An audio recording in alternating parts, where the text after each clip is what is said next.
Good morning. Welcome to our Q&A today. I'm excited to be here, and we're going to talk about the city's budget. It's a complicated topic, and we're in a difficult budget year, so look forward to sharing kind of just some general information about our budget, answering some of the great questions that were submitted ahead of time, and hopefully getting input from all of you at some point in the next few weeks as we put together our budget to balance the city. So I'm going to go through the questions that I've received in the last couple of weeks. So thank you for all of you that submitted questions ahead of time. And then I'm also taking questions in real time. So take a look at the website on the screen to submit a question. And I'll also try to catch questions in the chat. Those are a little harder, but if you do have a question and you want to put it in the chat, go for it, and we'll try to get to that as well. So to start with, I just want to share a little bit about the city's budget. The way we prepare the budget each year is I work together with our city department heads and kind of talk about what changes we're going to make to address the budget. Then we bring that budget to council, and throughout that process it's really important for us to hear from our residents, to hear from you what your priorities are, where you would like us to invest the dollars that we have to ensure the best quality of life for you. So for many years the city has faced a structural deficit. This isn't unique to Everett. Cities across the state face this, or any government-funded organization, because property tax is limited to 1%. And our city grows so property tax growth in the city, what we can collect, is limited to 1%. And so, but the growth of what we experience as a city is about 4% a year. So that doesn't keep up. The city is mainly funded through property sales, B&O, and utility taxes, and so capping that one of those major revenue sources really limits our ability. And with that, it kind of means that every year we have to whittle away. And so that's what creates this structural deficit. And when I talk about that structural deficit, I'm really talking about the general fund. The general fund of the city is kind of the core city operations that you expect a city to offer, like police. In our case, it's also our fire department, parks, courts, and kind of the business and operations of the city, our library. So all those things are part of our general fund. We also have enterprise funds like golf and transit, and those funds are funded separately. So they have different revenue sources, and so they don't really apply to that general fund deficit. They pay for themselves out of their other revenue sources. So this, as we looked at 2021, prior to COVID, we were facing a $13 million deficit, which is pretty significant. And now that deficit, because of the impacts of COVID and our businesses being closed, is up to about $18 million for next year. So that means we have really difficult choices ahead. This year, to address some of the loss in revenue in 2020, I brought forward emergency resolution to council in April that council approved, and that was really big cuts in a lot of really beloved programs. We closed our senior center, we canceled events, we canceled the majority of our recreation programs, our swim program. None of those cuts were easy. Those programs can't operate this year because of COVID, so at least we know we can't operate them this year, but they were really difficult choices that the council had to make. We also did a voluntary separation program for our employees, and we did have to lay off team members. So after going through that in 2020, we're now looking at 2021, and as I said, it's that $18 million hole. So we have to figure out how we're going to continue to provide the core services to our residents to the best of our ability with the limited resources we have, and we really want to hear from you. So as we're working on this, please email me. Please email our council. You can certainly attend upcoming city council meetings because we definitely want your input in this process. So now I'll get to some of the questions that you submitted for me. So the first question, it's not a budget related question, but thanks, and I'll answer it anyway. So Jenny asked about our playgrounds, whether they're open.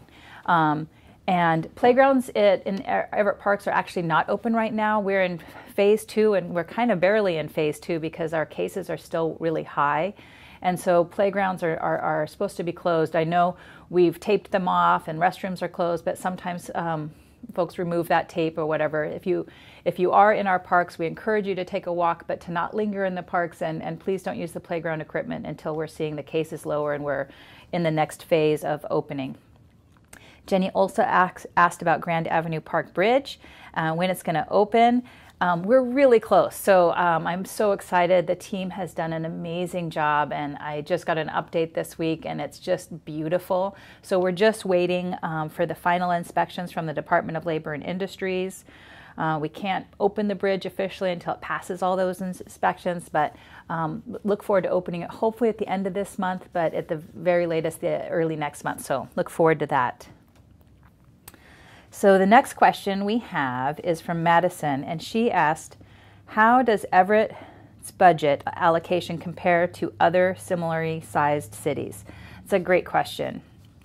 Everett is a full service city, so not many cities our size offer all the services and amenities and programs that we offer as a city. We have our own library, we have a senior center, we have a swimming pool, we have our own fire department, transit agency, and that's unusual. Most cities have some of those things, but very few have all of them. In fact, none of our peer cities that are our size have all of them. In the last recession, the majority of cities like Everett changed their service models, and so if maybe they joined a regional fire authority, or if they had a transit agency, they merged with another transit agency, and so they changed their model to save on resources during that recession. And those are things that we're looking at now too. I think, Everett made the choice back then that we really wanted to maintain all those services, and I'm grateful that our residents have benefited from that. But I think as we move forward facing the choices that we have ahead of us, I do think it's important that we look at the way we offer these services and see if there's something that we can do possibly through partnership, like a regional fire authority or something similar. So the next question we have is from Kay. What is the status of Everett Police Department's pilot body cam program? What are the plans moving forward in terms of expanding the use of this technology for all officers, and what are the budget considerations? Thanks for the question. We did just complete our pilot for our body cam program, but we're still using the body cameras that we had in that pilot. So we're rotating those cameras through different teams in the department, so we still have at least a small number of body cameras, which has been really important, and we like having those in the team. So we're evaluating the results of that program, and we have found it to be a really beneficial program. I think it's something our community wants us to do as well. And so we are incorporating body cameras into the budget as we're planning ahead, and hope to be able to expand it. But it is a significant expense. So I'll be working through that and together with the council as well.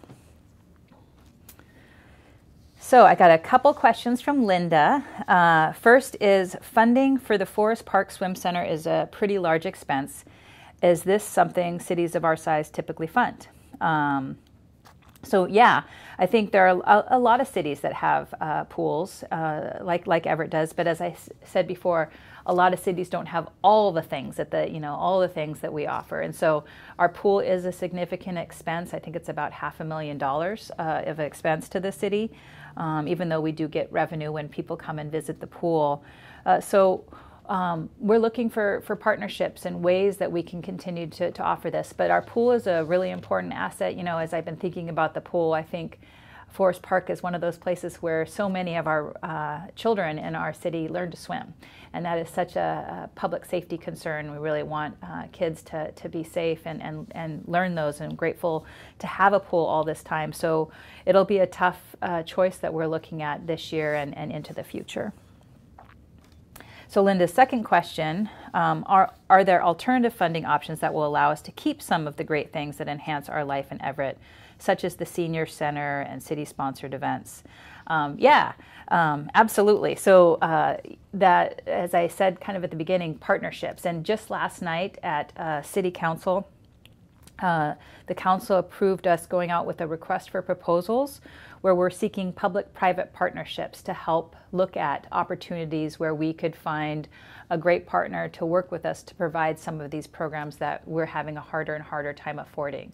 So the pool could be one of those events, like 4th of July or Soriculture or others could be something. Our senior center, is there a nonprofit that would work with us to help provide those outstanding program so that we could maintain a beautiful Carl Gibson Senior Center and have that in our city, but at a much lower cost. So those are all things that we're looking at. And again, thanks for the question.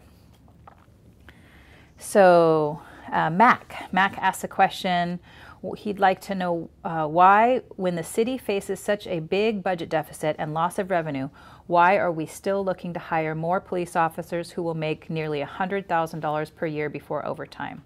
That's a good question, Mac. And actually, we're understaffed right now. I think a lot of folks don't know that. In fact, we haven't been fully staffed in the police department for years. It's been really difficult to hire officers at the rate that they retire. So we have a lot of officers that retire and then hire, and I think it's been a profession that isn't drawing as it's harder to recruit officers than it used to be. But we are trying to fill those vacancies because right now, as we're understaffed, we're really not operating at best practices for the health and safety and well-being of our community. I'm pretty proud of our department because we have some of the best trained officers in the country. They do 40 hours of de-escalation.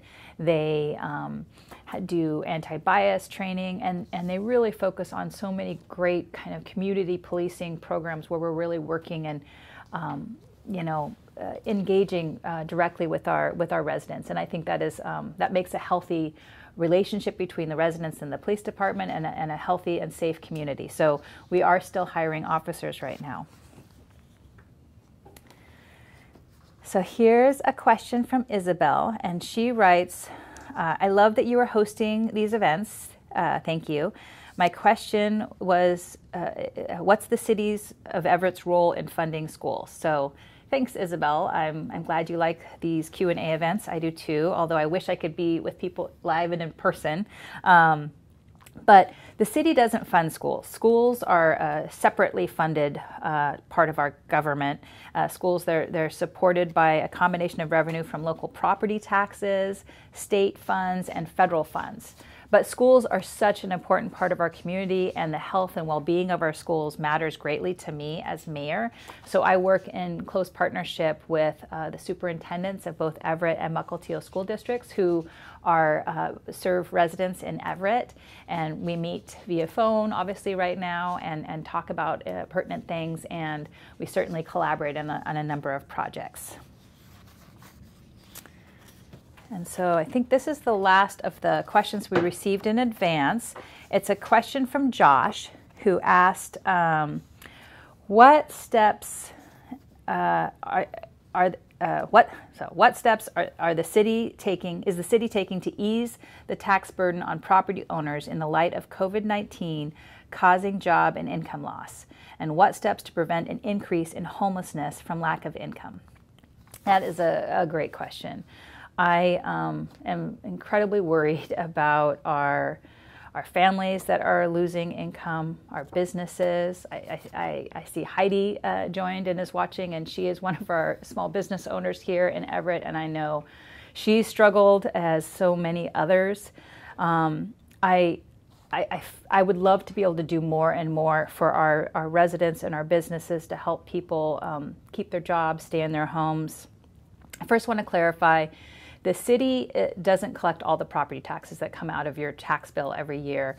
About 17% goes to the general fund of the city. It's what people pay for those services, those core services I was talking about, so about 17% of your bill. But the rest of the bill is going to schools, the port, the regional transit authority, the county, and EMS. So taxes are kind of spread amongst multiple governmental organizations.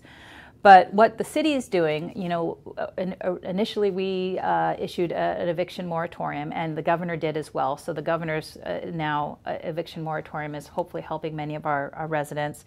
We also had the Everett Cares grant program with our CDBG dollars. About $500,000 went to local businesses, $500,000 went to organizations that are helping people, with rental assistance or homelessness assistance. we're going to have another round, so we're excited. It's not out yet, so hopefully very soon. But that next round of funding will be about $600,000 again for small businesses. And it'll hopefully be a lot more flexible than the last round. Fewer restrictions on it, and then about $300,000 for rental assistance and assistance for landlords, because I think landlords are kind of left out of the support when it comes to the eviction moratorium. So hopefully those are a small way that we can help. And of course, I'm working with the county leadership. I'm also working with regional partners throughout the Pacific Northwest to ask for more direct support for cities, ask for more direct support for families, and try to come up with as many solutions as we can to get us through this incredibly difficult time. So those were the questions that I received in advance, and I'm getting just a couple more. Thank you. Okay, from Rosemary, are we going to see the percentages of cuts, not just the numbers, so we can see how each department is being affected? Absolutely. I'm happy to share as we work through this budget process. We'll be looking at the percentages of cuts. I think it's, it'll be really hard to articulate how those percentages are, because we can go from one percentage from one year to the next, but so many departments have been cut over many years. And I'll use parks as an example. The city has been dealing with this structural deficit for so many years, and departments have been shrunk down to this really small group of dedicated folks and programs, so that we can try to protect those core services. But yes, we'll not only show kind of the dollars that we're reducing, but the percentages of different parts of the work. So good question. Thank you, Rosemary.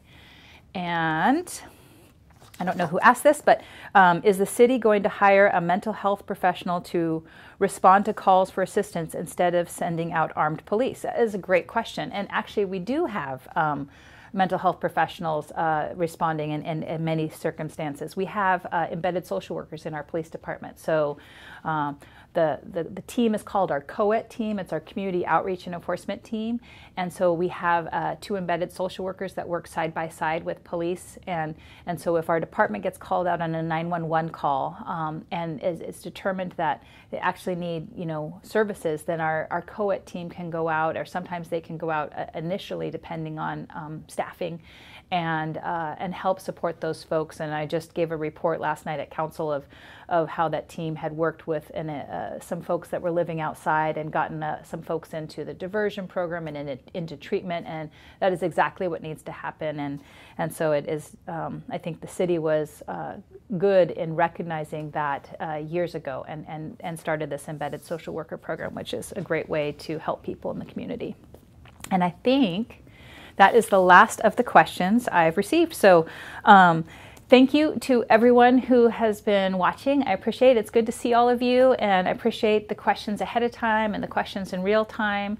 And I know many of you may have questions that you didn't think of in time for this Q&A, so please don't hesitate to email me, reach out. If you have suggestions on our budget, I love to hear them.